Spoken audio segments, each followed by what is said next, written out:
el pasado viernes asumió la presidencia de Canacintra. Canacintra es la Cámara Nacional de la Industria de la Transformación, José Antonio Centeno Reyes, a quien le doy la bienvenida en el estudio.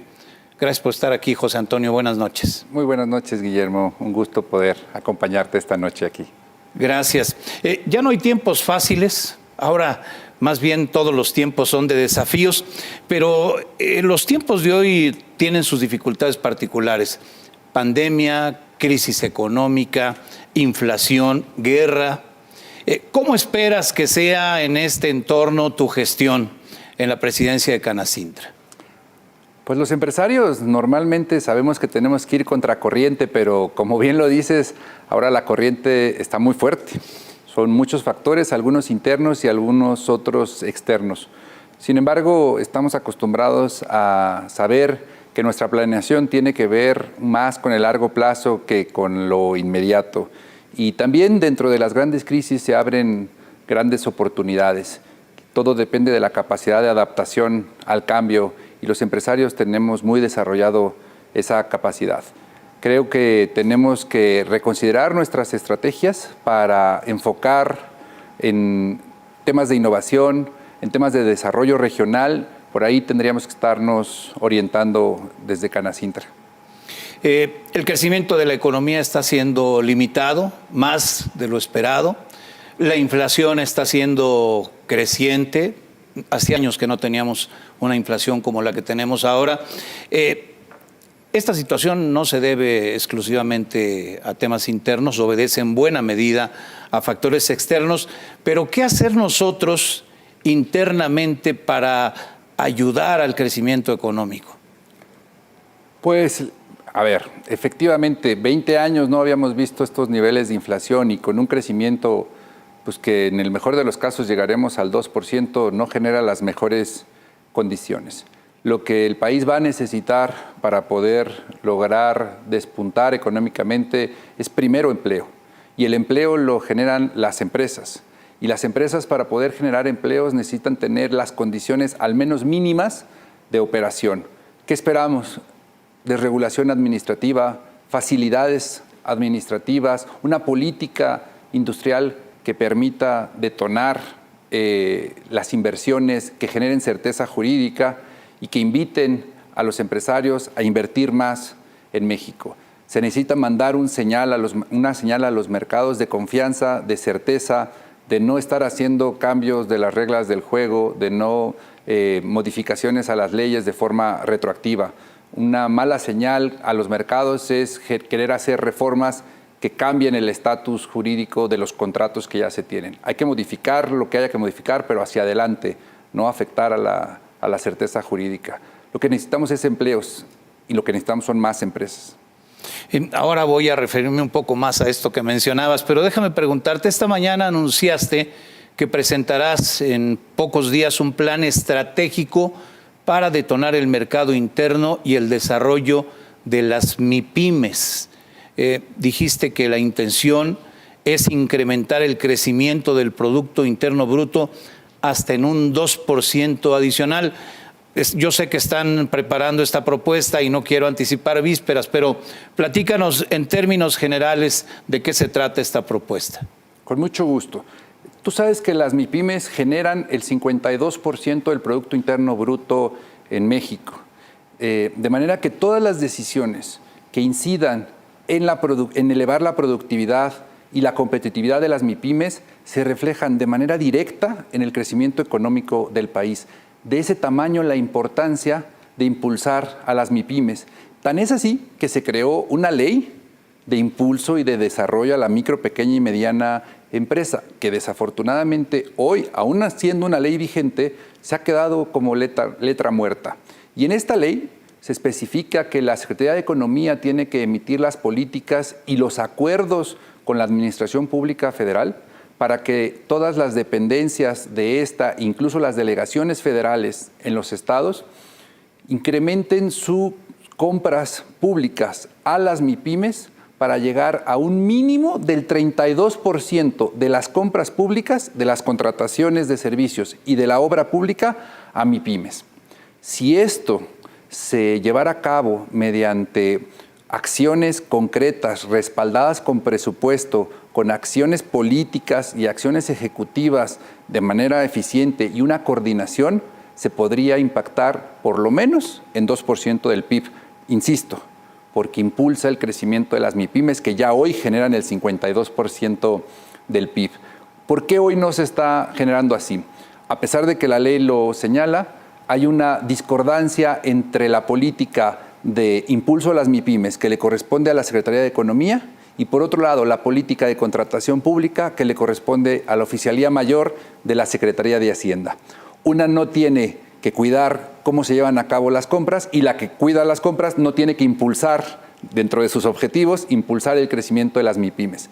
Necesitamos sentarlas en una misma mesa, bajo un mecanismo de colaboración, de vinculación y de articulación con la industria para hacer una mejor planeación de estas compras y que se puedan medir y se puedan mejorar año con año.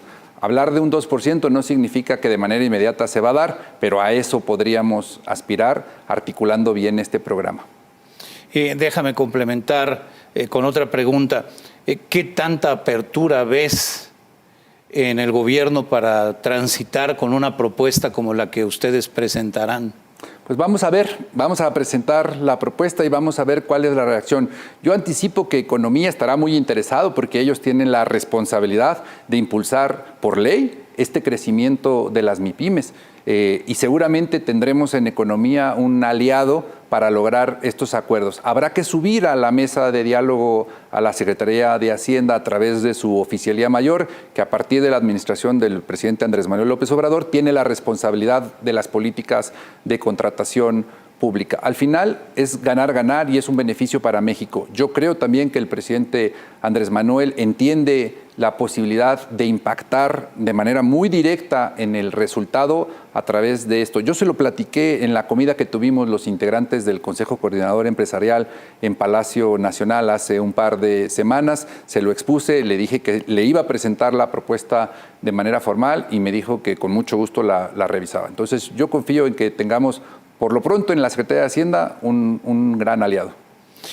Hay dos temas que no contribuyen a la certidumbre y la confianza de la que hablabas hace un momento.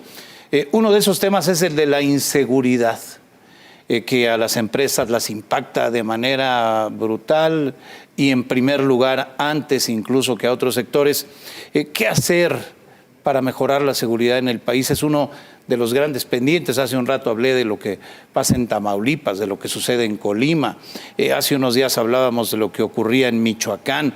Es decir, ante un país en esas condiciones es muy difícil que se propicie la inversión. Sí, mira, sin ser un experto en el tema de seguridad, lo que sí hemos observado es que en aquellas entidades en donde existen las mesas de seguridad y justicia, donde hay participación ciudadana, particularmente de la representación de la sociedad civil y de las empresas, se ha dado un menor impacto en los delitos que afectan a la industria y a las empresas, como la extorsión y el derecho de piso, el robo a transporte, el robo de mercancías, porque la comunicación constante en estas mesas de diálogo permite generar mapas de calor y generar inteligencia en la coordinación con las autoridades para atender estas problemáticas. Desafortunadamente, la violencia en México ha escalado a otros niveles donde ya no solo impacta de manera directa en la actividad comercial o empresarial, sino en la seguridad física de las personas. Y ahí sí me parece que el tema es mucho más complejo de lo que nos compete a las cámaras. Sí, la violencia, la inseguridad aleja a los capitales, es irremediable. Como también lo aleja el cambio de reglas, ¿no? Sí. Tú lo referías hace un rato. Y el ejemplo más concreto es el de la reforma eléctrica, ¿no? Inversionistas expusieron sus capitales, invirtieron en México, algunos inversionistas nacionales, otros inversionistas extranjeros, con base en ciertas reglas. Hay que recordar que esas inversiones se recuperan a largo plazo. Y ahora hay la pretensión de cambiar esas reglas afectando a quienes contrataron bajo otras reglas en el pasado. ¿Cuál es la posición de esta Canacintra que ahora encabezas tú respecto a esos temas en general y en particular respecto a la reforma eléctrica? Lo vemos como lo has mencionado. la certidumbre jurídica que debe de tener el tener un convenio suscrito en los términos de la ley vigente debería de ser garantía suficiente para que esto genere una certidumbre jurídica. Si hay que modificar el marco jurídico para actualizarlo a los cambios, digamos, en los mercados, está bien, hay que hacerlo, pero no aplicarse de manera retroactiva. A partir de la modificación al marco jurídico, o incluso si así fuera lo procedente al marco constitucional, a partir de ese momento, entonces, genere los efectos jurídicos y los contratos y las relaciones y las inversiones que se den a partir de ese momento, pues se rijan bajo esas reglas, pero no de ninguna manera inversiones ya hechas que, como bien señalas, no son inversiones de corto plazo y menos en materias como esta de tanta importancia. Cada vez se ve más lejana la posibilidad de que la reforma eléctrica sea aprobada en sus términos. No solo hay una resistencia interna que probablemente no daría los votos necesarios en el Congreso para que fuera aprobada, sino que además hay una persistente inconformidad externa que se expresa a través de los múltiples funcionarios de los Estados Unidos que han venido y vienen a México. Hoy está Mayorkas en México, sino también además de los países europeos con los que México está a punto de renovar su acuerdo amplio de cooperación, que se quejan porque inversiones provenientes de países europeos podrían ser afectadas. ¿Cuál es tu posición respecto a la reforma eléctrica tal y como está planteada? Yo creo que no debe de aprobarse en esos términos. También considero que no es necesaria hacer una modificación al marco constitucional. Me parece con algunas adecuaciones, como decía, para modernizarlo a los tiempos actuales. Si se requiere fortalecer a la Comisión Federal de Electricidad porque se considera estratégica, vaya, hay que hacerlo. El presidente tiene la autoridad democrática porque llegó con la mayoría para hacer un cambio de esa naturaleza y una estrategia así de su gobierno, pero no amerita una modificación constitucional que además creo complica más la reforma. Y coincido con que uno de las aristas que tiene esta reforma es la posible violación a los acuerdos internacionales que podría poner también en un riesgo financiero al país por las indemnizaciones que pudieran tener que generarse en ese sentido. Y además, un tercer elemento que no hemos hablado hoy todavía en la mesa, que es cómo podría impactar esta reforma en el costo de la generación y evidentemente en el costo final para los usuarios del sector eléctrico, que también si se ve un incremento le va a pegar a todos, no solo al sector industrial, al sector comercial y al sector residencial. Y si los costos de electricidad se salen de control porque se elevan los costos de generación, al tener, incluso existe otra problemática, que no haya la suficiencia energética, y eso todavía sería más grave porque se vuelve un tema incluso de seguridad nacional. Pues ya veremos qué ocurre con la famosa reforma eléctrica. Por lo pronto parece que este periodo ordinario terminará sin que sea llevada ni siquiera a comisiones, y ya veremos qué ocurre en septiembre, una vez pasada la revocación de mandato y una vez pasadas las elecciones que habrán en 6 entidades del país. Ya veremos qué ocurre con la reforma eléctrica. José Antonio Centeno, te agradezco tu presencia en el programa, te deseo mucho éxito en tu gestión. Muchas gracias, Guillermo. Te agradezco mucho los buenos deseos y ha sido un placer estar esta noche aquí en tu noticiero. ¿Cómo esperas que sea la relación entre la presidencia de Canacintra que tú encabezas y el gobierno que encabeza López Obrador? Pues yo espero que sea de un diálogo abierto, de un diálogo directo y de un diálogo franco.